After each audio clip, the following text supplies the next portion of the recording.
Sa paglabas ng spoilers para sa chapter 78, sigurado akong marami sa atin ang hindi inaasahan ang mga kaganapan sa kabanatang ito.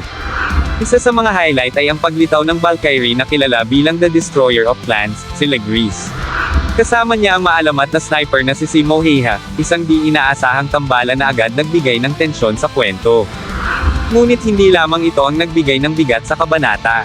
Isa pang nakakagulat na tagpo ang naganap, ang matatag at matapang na pinuno ng mga Valkyrie ay luluhod sa harap ni Loki. Isang eksena itong punong-puno ng simbolismo, tanong, at pag-aalinlangan. Ano ang dahilan ng kanyang pagkilos? Ito ba ay tanda ng pagkatalo, o isang bahagi ng mas malalim na plano? At tila hindi pa doon nagtatapos ang mga sorpresa. Sa isang panel, isang mas matinding revelasyon ang isiniwalat, ang tatlo pa na sinumpang gamit ay nasa katawan mismo ni Odin. Isang misteryosong pahayag na nagdulot ng mas maraming katanungan kaysa kasagutan. Paano napunta ang mga gamit na ito kay Odin? Ano ang ibig ipahiwatig nito, at paano nito maaapektuhan ang hinaharap ng kwento? Ito ang tatalakayin ko ngayon, kaya kung handa ka na, Teren, at simulan na natin.